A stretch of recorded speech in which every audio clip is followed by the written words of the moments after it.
नमस्कार, मैं हूं उपेंद्र और आप देख रहे हैं करंट इंडिया। बढ़ते हैं खबरों की तरफ। कांग्रेस के मोहन मरकाम ने प्रेस वार्ता ली और कहा कि बस्तर को केंद्र सरकार की तरफ से कोई फंड नहीं मिल रहा है, इसीलिए बस्तर का विकास रुका हुआ है। की सरकार है, केंद्र सरकार से पैसा क्यों नहीं मांगते?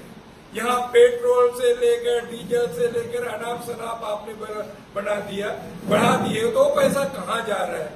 पहले तो कहते थे अंतर्राष्ट्रीय मार्केट में क्रूड ऑयल के दाम बढ़े हैं, इसलिए पेट्रोल डीजल के दाम हमने बढ़ा रहे हैं। जबकि फिर से जो ईरान और फिर अमेरिका युद्ध समाप्त होने के बाद क्रूड ऑयल प्रति बैरल $87 पहुंच गई है, तो फिर वो पैसा कहाँ जा रहा है?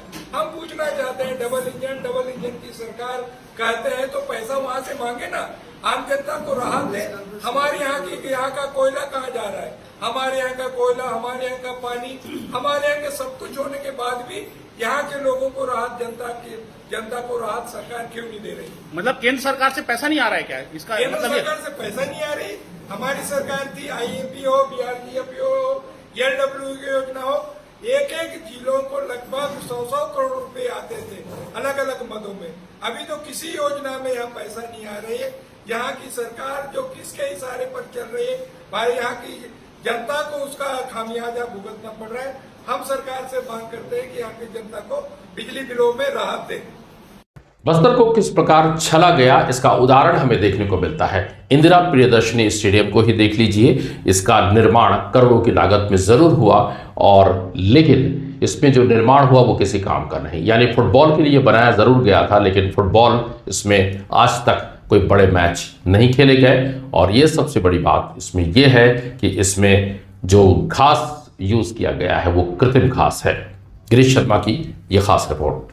कि इन दिनों विश्व कप प्रतियोगिता का आयोजन अमेरिका, मैक्सिको और कनाडा में हो रहा है। वहां पे खेली जाने वाले प्रतियोगिताओं में कृत्रिम घास के मैदान की जगह प्राकृतिक घास के मैदान में खेला जा रहा है। इसलिए यह सवाल उठना लाजमी है कि किन विशेषज्ञ के मार्गदर्शन में बस्तर में यह कृत्रिम घास का मैदान बनाया गया, इस वादे के साथ कि बस्तर के खिलाड़ियों को फुटबॉल का अंतर्राष्ट्रीय स्तर का मैदान मिल सकेगा। जब विश्व की इतनी बड़ी प्रतियोगिता कृत्रिम घास के मैदान में संपन्न नहीं हो रही है, जो बताता है कि फुटबॉल प्राकृतिक घास के मैदान में ही खेला जाता है। लेकिन शायद बस्तर में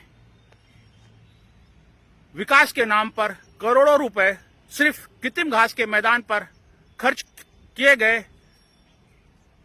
ऐसे में सवाल उठता है कि बस्तर से खेल प्रतिभाएं कैसे निकलेंगी जब उन्हें मैदान ही सही तरीके का नहीं मिल रहा है।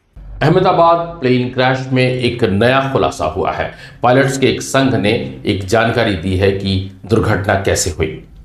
फेडरेशन ऑफ इंडियन पायलट्स यानी FIP ने 12 जून 2025 को अहमदाबाद एयरपोर्ट से उड़ान भरने के कुछ ही सेकंड के बाद air India Boeing flight AI 171 के दुखद क्रैश से जुड़ी आधिकारिक बात को चुनौती दी है।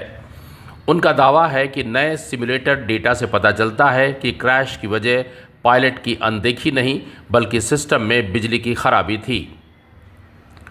सरकारी जांचकर्ताओं के मुताबिक मैनुअल रूप से बंद करने की वजह से विमान का रैम एयर टरबाइन ठीक 4 सेकंड के बाद नीचे गिर गया।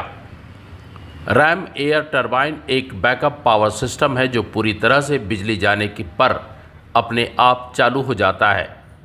सरगुजा के लुंडा क्षेत्र में जन मन योजना के तहत बनाई गई सड़क में बड़ा गोलमाल हुआ है। ग्रामीण ने वीडियो जारी कर ये जानकारी बताई है। जनमन रोड बन रहा है कोरवा परा का, कितना मोटा और कितना पतला है। देखिए, ये देखिए, अब लाई का सरीखा फूट भी रहा है और आधा को हाथ में भी पकड़ा हूँ। थाना लुंड्रा का है, लुंड्रा पड़ता है हमारा ग्राम किरखीमा। देखिए, हाथ में मुर्रा का लाई जैसा फूट रहा है और एक तो हाथ में पकड़ा भी हूँ। इतना पतला ढाल के ठेकेदार तो भैया चल देगा, तो इनसे भी कम ढाला जाए। इसको डामरी कर जा रहा है।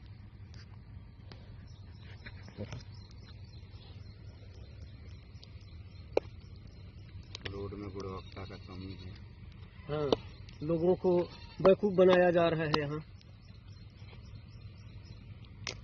मनोबल बनाते हैं वाही बे बलावा ना आवत है जैसा बात सरपंच वाला हो। हाल ही में सोशल मीडिया में प्रधानमंत्री नरेंद्र मोदी और अमेरिकी राष्ट्रपति डोनाल्ड ट्रंप के बीच बातचीत को लेकर के मीडिया जगत में बहुत सारी खबरें आ रही हैं।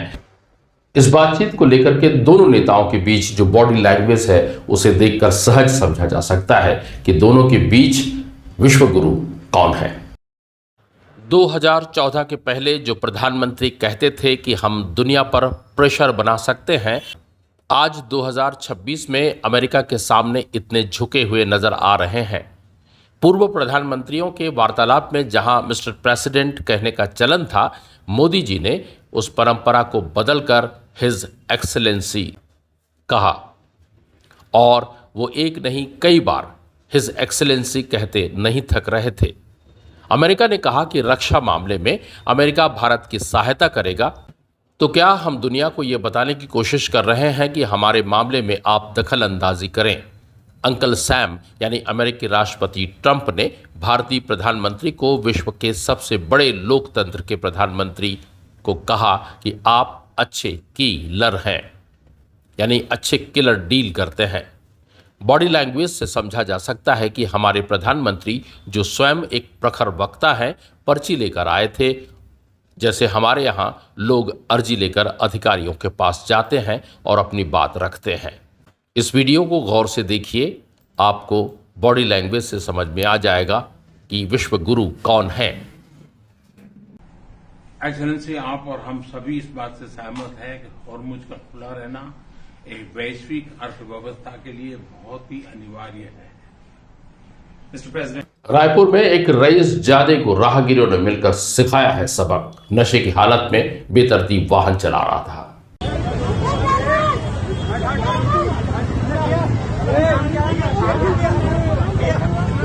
हाथ लगा के बताएं, इतना अरे तुम शांति रहो अंकल, अपना साइड हो जाओ, तुम्हारे साथ। हालांकि संस्कारधानी रायपुर में इस तरह की घटनाएं आम बात है, लेकिन बीच सड़क पर रसूखदार इस इंसान ने जब लोगों से बदतमीजी की तो गुस्सा उतर गया। सूरजपुर में एक ऐसा मामला सामने आया है जिसमें मानवता को शर्मसार करके रख दिया है। सूरजपुर में एक पति ने अपनी पत्नी का मुंडन करवाया और उसकी बेदम पिटाई की। कसूर उसने ये बताया कि पत्नी का चरित्र ठीक नहीं था।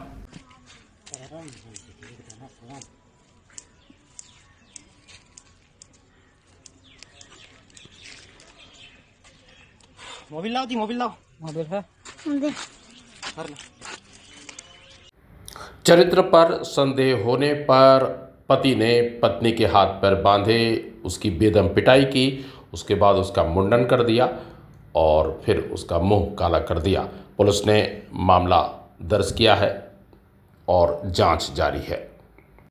4 बच्चों के पिता जितेंद्र को उसकी पत्नी के चरित्र पर शक था। दोनों की शादी 2006 में हुई थी। करंट इंडिया में आज के लिए बस इतना ही। कल फिर आपसे मुलाकात होगी, तब तक हमें दीजिए इजाजत। नमस्कार।